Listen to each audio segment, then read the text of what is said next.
Hello, and welcome to another episode of Boxing TV. We bring the fighters to the fans. Coming up on today's show, former World Champion Oscar Valdez. Stay tuned.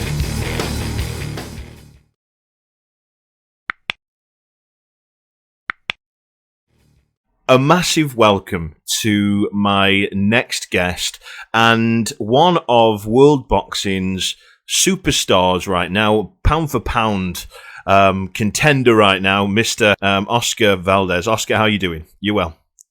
I'm pretty good. It's a pleasure being with you, and I'm very excited for the future, the near future. We're very excited to have you on the show. I'm a big fan of yours. Like I say, I'd be a bigger fan of yours if you didn't do that to Scott Quigg's nose. But are you 28-0 now as a professional? Is that right? That's right. 28-0, undefeated. Got 22 knockouts. Wow, fantastic. So, what we like to do here, then, Oscar, we just like to. We say bring the fighters to the fans and basically learn a little bit more about the person behind the gloves. So, starting from the beginning, really, for you, what got you into boxing? What started this journey for you? Well, back in my hometown in Mexico, we're big boxing fanatics. My father was a big boxing fan, and he was also a fighter. He never got to be a professional fighter, but he fought in the big amateur rankings. That's what all started, just growing up in a boxing family where every Saturday they would sit down and watch Julio Cesar Chavez fight, Oscar de la Hoya, Eddie Morales, and me just watching those type of fights got me motivated to go to a gym and just start boxing. I fell in love with the sport when I was 8 years old, and I've been in love with the sport ever since. Wow. Thank God I took this route, followed my dad's footsteps to become a professional fighter, and things have been going well. Very well. I don't think they could go much better, could they? Let's be honest. You're a fantastic fighter. Yeah, I think it's all that's a combination of hard work, special dedication, obeying commands to the people who in my case are like my father and a lot of mentors that I had in my journey that lead to me becoming a world champion and being a two-time Olympian and being successful in the boxing world. Absolutely. So you said about your dad there. So he was into his boxing as well. What was the relationship like with your dad? Was he strict when it came to sport? Because you were pushed in such a direction, when you were younger, with again two-time Olympian, which we'll talk about in a second. But what was it like at home? Was he strict or was he supportive? How did it go? It's funny that you mention it, because we were literally talking about it 2 or 3 days ago. We were talking about me and my friends. I was explaining to them that my father was very tough on me.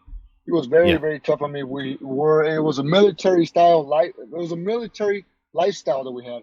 I would have to wake up very early in the morning, 5 in the morning, go to run, come back, eat breakfast, go to school, come back, make my homework, and then go back to the gym again. Right. That was just our lifestyle. My dad knew that I loved boxing, so he was always very strict on me. He said, if I want to be a boxer, I have to get good grades in school, I have to be well behaved in school, and for me to continue boxing. And that's what I did. I always had good grades in school. I was always great in class because I've always had that fear of not being able to go to the gym. Yeah. My father, like I said, he was very strict on me. We would never participate in no parties, no family parties, no birthday cakes, no family events, all that because we had to be strictly in the gym. So my dad was very, very, very tough on me. He was very criticized by most of my family. They would always tell him to not be so hard on me. But now me being a grown man, almost 30 years old, I'm very grateful for my dad and I'm very thankful. He's my father, my mentor, my best friend, my trainer, my manager. He's everything for me, and I will always be grateful for my father for being that strict for me, putting heavy hands on me, and making me the world champion that I got the chance to be. You sound so proud of him, which is really, really cool. I'm extremely proud of my dad, and I always use him as an example. So I always see a lot of kids sometimes complaining about their parents, that they're very strict on them, they're very tough on them. And I always tell them, they do Yeah. this because they love you. They do it because they love you and they want to see you successful. If Yeah. they give you everything you want, and they always sugarcoat everything and treat you the way you want, well, you might not be the successful as you want to be. Yeah. So if your parents sometimes are tough on you, it's because they want a better future for you, and they do it because they love you. Yeah. When they put heavy hands on you, and sometimes they might spank a little kid and say it hurts me more than it hurts you. Yeah. They truly mean it because they want to educate you in a way for you to be successful. They don't want you to be in jail, in the streets, and having a poor job. So that's the reason why these parents do this, and I always use him. I always use my father as an example. My achievements were because of his strict uh, lifestyle that we had. I don't want to quote Rocky or anything, but he's pretty right. You know, life isn't sunshine and rainbows, is it? And if it is that Oh yeah, he's, helping you in that way, he's getting you ready, isn't he? More than anything. oh yes. Nothing is so. If it's worth it, it's not gonna be easy. It will never be easy if it's worth it. The easy things will always be the fun stuff. But if it's worth it, it's gonna require a lot of sacrifice, a lot of punishment, a lot of dedication, and it's not gonna be very easy. So those are the things that are truly worth it in life. So, like I said, I'm very thankful for my father for always having that mindset, and to this day and forever, will always be grateful for that. I'm going to absolutely love you, mate. You are right up my alley. I'm telling you now. That's brilliant. And I'm so great to hear. I mean, a similar kind of thing with he's not here anymore, bless him. He took his own life not too long ago. But my father figure, and when I was boxing, was exactly the same. Taught me how to be a man, So that's humbling. That's really cool. Thanks a lot for explaining that to me. Your first dream was to be an Olympian, wasn't it? And I kind of understand that now you've mentioned about your dad and how he kind of pushed you and he's very regiment-like. Same with my father. My dad was a gunner in the Navy and he used to bang on my bed every morning just to go, calling all heads, 5 o'clock in the morning, when I was ready for school and things. So I know how you feel there in a weird kind of way. But that, like you said, you thank your father for that, because it's turned you into a 2-time Olympian, a world champion. I mean, it is absolutely fantastic. But tell us about this then. So you're in the Olympics twice. Tell us about that. Well, I'm the only Mexican Olympian to participate in two Olympics.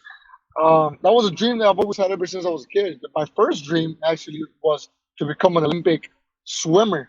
That was my first dream Okay. when I was 7, 8 years old, 9 years old. That was my first dream, my first goal.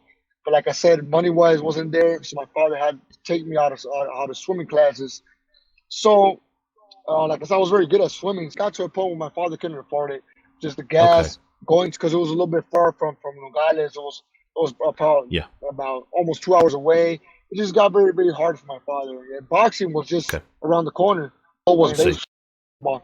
So my official dream was to become an Olympic swimmer, but then that didn't go well. And then I remember seeing, I believe it was the Olympics in 2000. I think it was Sydney, and I was watching the boxers, and I remember thinking, "That's it. I want to become a.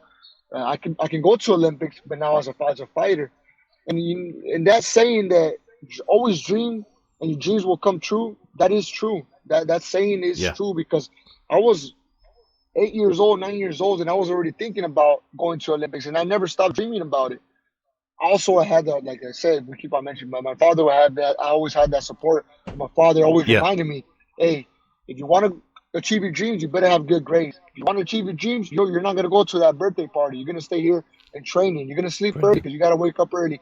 So that lifestyle just became my lifestyle. It became my Yeah. lifestyle, and eventually, um, sometimes my father. There was times where I doubted myself. I said, "Well, going to Olympics is extremely hard, and it is very rare. The odds of somebody going to Olympics are extremely low. They're one in 1,000, maybe.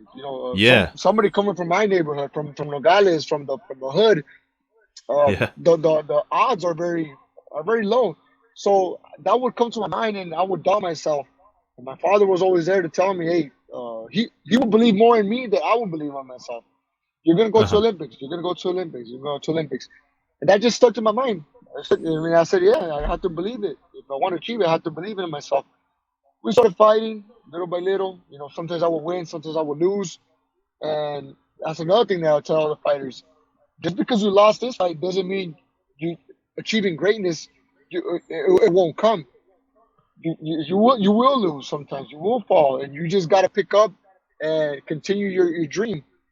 That's what happened in my case. I kept on losing, winning, till eventually I started winning, and winning, and that got me to Olympic team, and we went to the qualifiers, and I qualified for the Olympics. I thank God. I thank my Wow. father. I thank everybody who helped me achieve to that moment.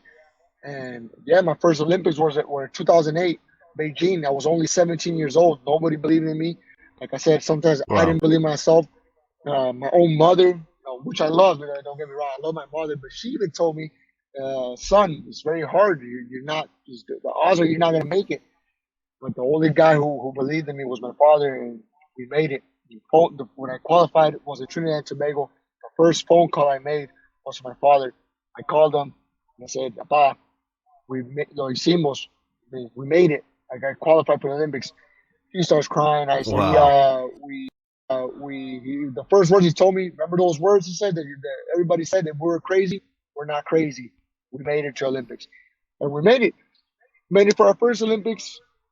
Things didn't go well. I lost in my first bout against the gold medalist. And I was only 17, didn't have enough experience, but I stick to and I stayed another 4 years as an amateur, which is very rare. I went to another Olympics, and I did way better in my second Olympics. I was there very close to getting the medal. I lost to Ireland. We'll never forget his name, John Joe Nevins, a great fighter. He made it to the finals, and he's a great fighter.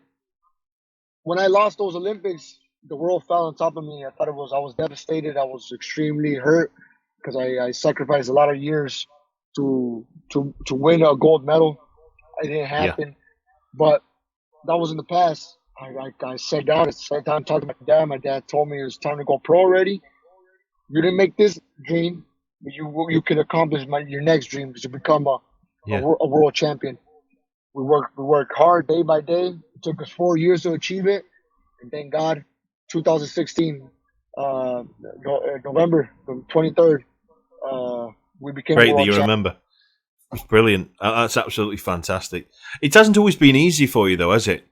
And I don't hope you don't mind me saying this, but I think it's a part of your story. I mean, it needs to be almost celebrated. Where you've come from, and I think that's so inspiring. When people out there right now, it's so inspiring. So you kind of your family went through a divorce, didn't it? And you ended up homeless for a while. Can you? I actually love to hear about that and kind of how you come out of it and how you're even in it in the first place. Well, my father and my mother got divorced when I believe I was 8 years old. 8 years old was the first time my mother and my father separated. We were living Okay. in Arizona, Tucson, Arizona, United States. That's the reason why I got good English, because I did all my elementary school here in the United States. My Uh huh. father and I, we go back. We go back to Nogales, Sonora, back in Mexico. Um, I talked to me and my mother are very close. Even though I didn't live with her, I still love my mother. My mother obviously loves me. But I decided to live with my father. My father ended up getting married to another lady, um, who she got pregnant with my father, and they ended up having a lifestyle together. They ended up living together, which I was there. That relationship didn't go so well. Unfortunately, the lady that my father was married to, she wasn't all that of a great lady. She wasn't. I don't want to Okay. talk too bad about her. Yeah, that's cool of you. Yeah. She she wasn't a great lady at all. She literally took the house away from us, left us in the streets, and we were literally homeless. We didn't have a place to stay. So my father, we had friends who we would stay. I would stay 2, 3 nights here with one friend. I would stay the other couple nights with another friend. Like couch surfing kind of thing. Yes, we were staying up and down. My father would stay with his friends. and we were just up and down. So it came to a point where I had to go live with in a government house. It's called Codezon back in Sonora. It's a place where it's an Olympic center where they have all the athletes, and Okay. I had to go live over there since I was 14, 15 till I was 17.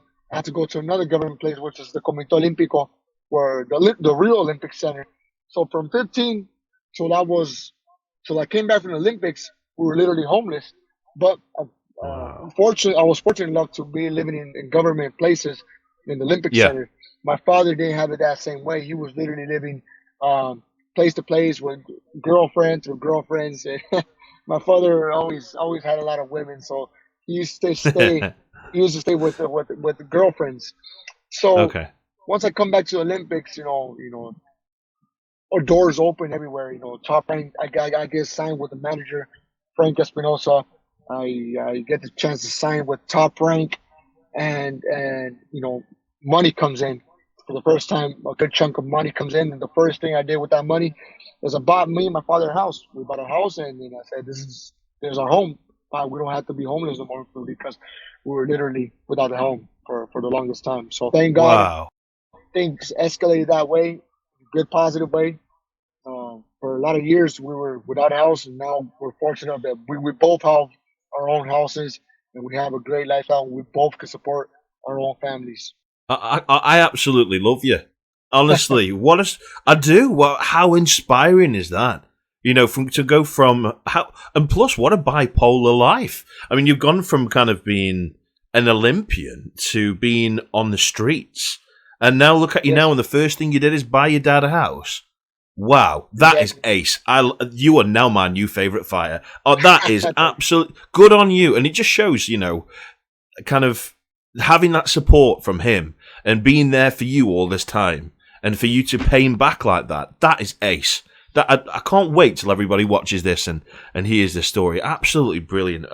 Amazing. So you mentioned Top Rank then. So you've been signed by them, and since you've been, spoke about in the same sentence as Marco Antonio Barrera, Eric Morales. How does that make you feel? I mean, considering where you've come from, these trials and tribulations of your life, to Well, be mentioned like that's amazing. it's truly amazing. It's truly a dream come true because when I was, like I said, 8 years old, 9 years old, growing up, these were the fighters who I grew up watching. Every Mexican out there watched Julio Cesar Chavez, but those were in the 80s, late 90s. My fighters were 200s who I get the chance to see. Eric Morales, Marco Antonio Barrera, and Oscar de la Hoya. All these fighters were inspiring to me, and my favorite fighter was Eric Morales. For Okay. me, for me to be recognized as one of to be compared to somebody like Eric Morales and Marco Antonio Barrera is truly a dream come true Yeah. because I always wanted as a kid to be considered one of this. I always wanted to be a guy walking in the streets and people asking for autographs. I always wanted people having the press ask for interviews. Um, I dream about these moments. Who knows what I would have been without boxing. Yeah. So surely my father boxing has saved my life because I wouldn't know what I would be doing without if it wasn't for my career. Oscar, I'd like you to educate me a little bit because, when you think of perceptions from around the world, our perceptions of us as we like walk around with umbrellas and we've got bad teeth and, we drink that kind of thing. It's just a perception. And the perception we have from parts of Mexico is it can be really bad for crime and drugs and things like that. How easy, let's say your dad, even though your dad was there and how supportive he was, how easy is it to be dragged into that kind of lifestyle? Did you ever have any experiences that were close to that? Oh, yeah, I've had plenty of experiences. Like even to this day, you got to be friendly with everybody because you never know who you're talking to. You could be talking to one of the drug lords in the drug cartel who who just wants a simple autograph or a photo, and you got to be friendly with everybody. That's how the way it is over here. You got to, but I guess that's the same. That's the same place anywhere. I bet in your country, if you want to be Yeah, respected, you got to show respect as well. Obviously, sure. if you don't, if you're not looking for trouble, you won't find trouble. It's the same way over here in Mexico, but it's very easy to get involved with this. that's the benefits that I Yeah. had with my father. My father was always, he grew up in that lifestyle. He grew up in the hood. He grew up in the with friends who were when in bad spots, you know, who were doing bad businesses. So my father was always there to protect me from all that. He always prevented me from what's wrong and what's right. Don't go over there with those people because those people are wrong, son. Go over here. Follow these. You don't have this mentor. You have let's get this mentor who will show you good things, not the bad things, not the drug cartel things, because it's very easy to fall in that lifestyle. But like I said, I truly owe everything to my father because my father grew up in that lifestyle and he prevented me from taking that route. What's next for you? Well, my next coming fight is Alakran Bichet, which is not an easy fight. You know, everybody knows that Alakran Bichet is a hard hitting fighter. He knocks out people in one punch. But you know, a lot of these fighters are scared of him. I'm not scared of him. You know, I'm ready for a war. Every time you got two Mexican fighters like Marco Antonio Barrera and Eddie Morales, there's always fireworks. And they compare this fight to those idols of mine. Yeah. So I'm very excited. Like, I want to go get that WBC title belt. I'm gonna give it all. You know, I'm training extremely hard day by day. So even Sundays I'm working out because I want to achieve my dream Yeah. to become the two division world champion. And you know, I'm going for all. If God wants, you know, Fantastic. we come out victorious. I would love to unify. You know, there's a lot of names out there. You got fighters like Joseph Diaz. You got Jermaine Herring. You got somebody like Carl Frampton, we've been a great guy Coming back, yeah. who we've been wanting to fight, such as he and me. We've been wanting to fight. You know, you got Leo Santa Cruz. You got Gervonta, Jay Davis. You got great fighters like Shakur Stevenson, who's been wanting to fight me. And you know, there's a lot of fights that could be being done right now. But the number one guy that I have in mind right now would definitely be Alakran Bichet. Yeah. It would be a sin for me to be thinking about all these other fighters. You can't look past him. So Alakran Bichet, he's a tough fighter, but he's not a god. He's not invincible. Yeah. Every fighter out there could be beatable, and I'm going for it all. Absolutely. And what have you got to say to your fans out there? You know, I always say this. You know, I always say boxing, the boxing world, the boxing fanatics are the most cruel fighters out there. You know, you can win one fight, and they will all cheer for you. If you lose, a lot of people will talk bad about you.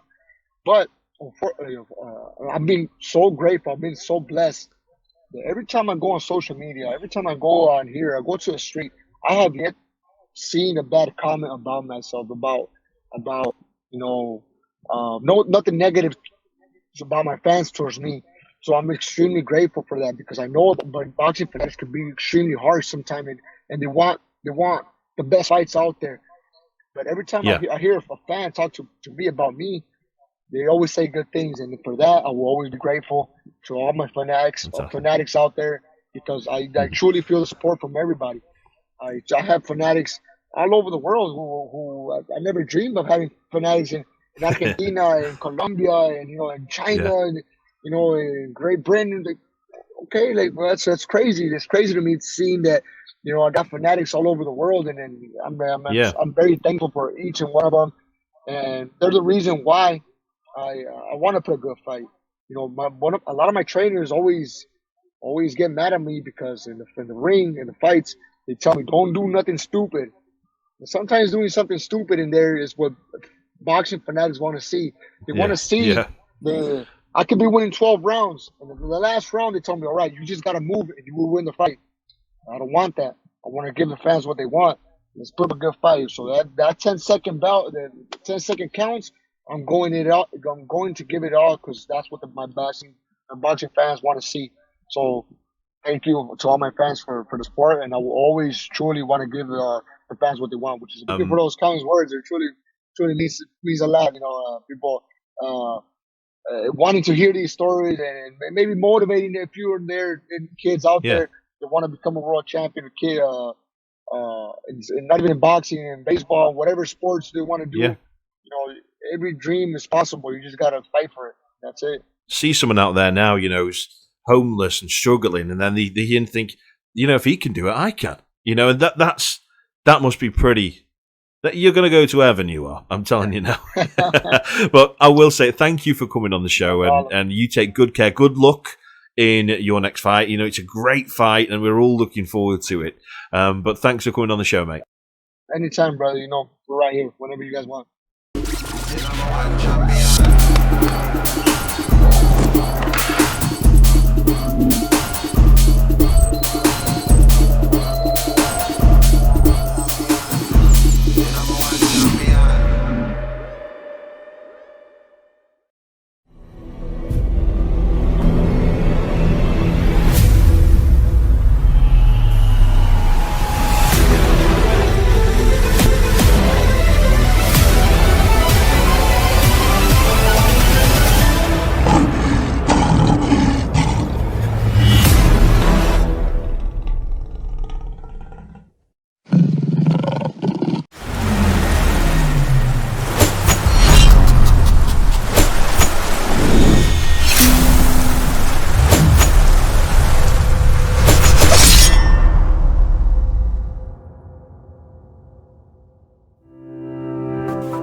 This year, Brave Faces UK will train 10,000 rounds. That's 28 rounds per day for 365 days to raise awareness of mental health illness. Every day, 12 men take their own life through suicide. That's 84 men a week, more than 4,300 a year.